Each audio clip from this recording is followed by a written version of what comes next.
వాడలే కావాలంటే ఇప్పుడు మేడ్చల్ ఉంది, జీడిమెట్ల ఉంది, ఉప్పల్ ఉంది, లేదంటే పటన్ చెరువు ఉంది.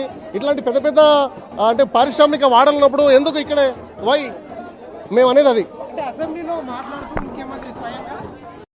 అయితే ఉంది, ఇంకా ఎందుకు గవర్నమెంట్ స్పందించట్లేదు? ఇంతగానము మీరు రోడ్ల మీద ఉండాల్సిన పరిస్థితి ఎందుకు వచ్చింది?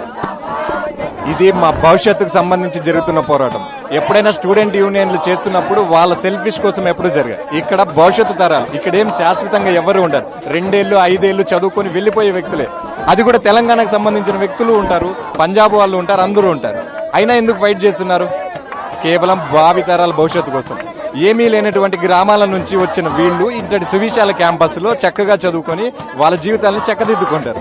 అలాంటి అవకాశం భవిష్యత్తు తరాలకు కూడా ఉండాలంటే ప్రస్తుతం ఉన్న విద్యార్థులు ఫైట్ చేస్తున్నారు. దీనికి పూర్వ విద్యార్థుల సహకారం ఉంది. కీలకంగా చాలా మంది పెద్ద ప్రకృతి ప్రేమికుల సపోర్ట్ కూడా ఉంది. ఖచ్చితంగా మేము ముందుకు తీసుకెళ్లి మేము అలానే మేము రీసెంటర్ చేసుకుంటాం. విద్యార్థులని ఇట్లా దొంగల లెక్క లేకుంటే ఒక టెర్రరిస్ట్ లెక్క చూడడం ఎలా చూస్తా ఉన్నారు? మిమ్మల్ని ఇట్లా బంధించడాన్ని ఎలా చూస్తా ఉన్నారు? మొన్న ఉగాది పండుగ రోజు మేమంతా సెలబ్రేట్ చేసుకుంటుంటే ఆ రోజు 20 దాకా జేసీబీలు తీసుకొచ్చి దొడ్డిదారని తీసుకొచ్చి మొత్తం చెట్లని ఎన్నో పాలనని పక్షుల్ని హింసపెట్టేలా ధ్వంసం చేస్తాం. ఇది తప్పు అంటే మేము ప్రశ్నించే లోపలే ఇంకా కోర్టులో కేసు నడుస్తుంది. ఎన్విరాన్మెంట్ పాయింట్ ఆఫ్ వ్యూలో గవర్నమెంట్ 7th వరకు ఏమో చెప్పమని అడిగింది, కానీ అవి